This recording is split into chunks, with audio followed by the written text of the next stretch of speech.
Hi, welcome to Grab Your Jars. I'm Lisa Bishop. Today we are canning albacore tuna fish that we purchased in Westport, Washington. Stick around towards the end of the video and I'll share my contact with you if you need to know where to get some. So we have gone and purchased tuna fish fillets. You can also buy whole tuna. They're anywhere from 10 to 15 pounds on average. So they're not the great big yellowfin tuna, but these are albacore tuna.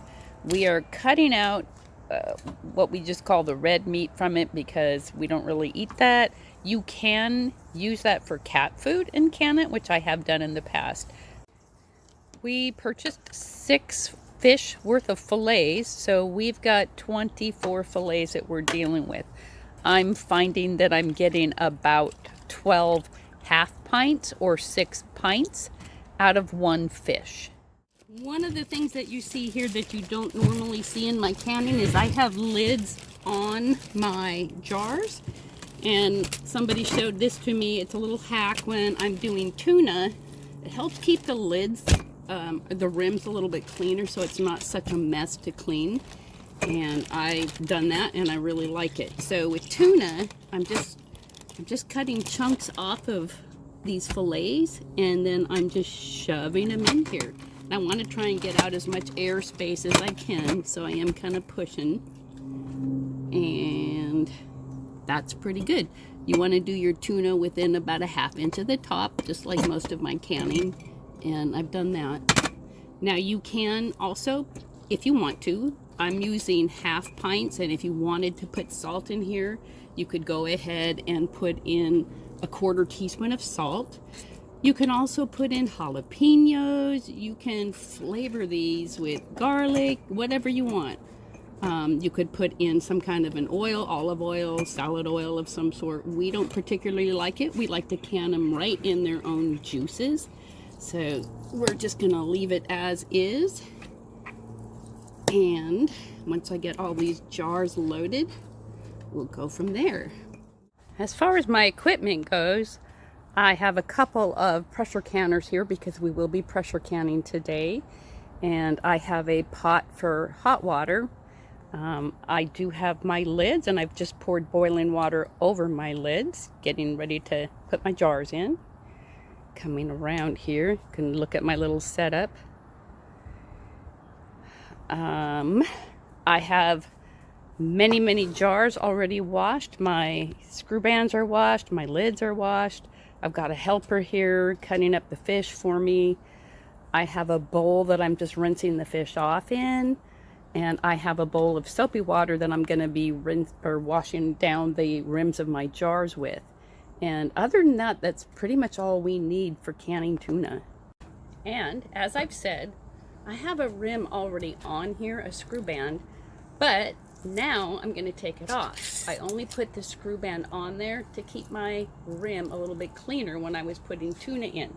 I'm going to just drop my screw band in some soapy water. I'm just going to give this a little rinse, make sure it's clean, and then I'm going to put a clean screw band on the jar before I put it in the pot. Nice little hack that I learned from somebody. Putting my lids on my jars, and I'll be putting my screw bands on, and then I'll be putting these in the pot. Pressure canning, you want to put in about 2 inches of water in a large canner like this one, and that equals to about 4 quarts of water. Now because I'm pressure canning today, and because I have extra racks that'll keep the jars separated from each other, I can put more than 1 layer of jars, and since these are half pints, I'm probably going to be able to fit 3 layers of jars in here. We'll see what we get in. All right, so I've got 24 jars in this batch. I'm gonna go ahead and put my lid on. All right, now that it's lined, I'm gonna go ahead and turn my pressure canner on and start building pressure in here. The pressure canner has reached 10 pounds of pressure. Actually, just, a tad over that, but that's all right, I'm keeping an eye on it. And for tuna, whether you're doing pints or half pints, you pressure can these for 100 minutes, 1 hour and 40 minutes. So I've got my timer going, and I'll meet you back here. Now I just sit around for an hour and a half and babysit my pots and try and keep the pressure right about 10 pounds. A couple of tips while I'm thinking about it and waiting for my tuna to pressure can here. First of all, it's a really good idea to do this outside because it is smelly, you guys. It'll smell up your kitchen, your house for a week if you can't do it outside. So if there's any way possible for you to do it outside, I would. Second tip is if you're allergic to bees, have your EpiPen handy. The yellow jackets really, really, really like this tuna meat. Be careful out there. The timer has gone off. I've let my pressure go all the way down to 0. My vent over here has dropped. My overpressure plug has dropped. If I take off this gauge, I shouldn't get any air coming out of this, and I don't, so it is safe to open my pressure canner. I'm going to open this away from me so that I don't get steam or dripped on. And ta-da! We have tuna. I checked all of my jars for a seal, and every single one of my jars did seal. Woohoo! If you're not sure how to check your jars for a seal, watch my video called Did My Jars Seal? I have washed all of my tuna jars now. I've got my screw bands in the dishwasher, and when these are dry, I'm going to go ahead and mark the year on the top of my jar, and then I'm going to put them in storage. I dry my jars upside down only so the water doesn't pool on the lid. It just dries a little faster and easier this way. Here's my tuna haul from yesterday's tuna canning.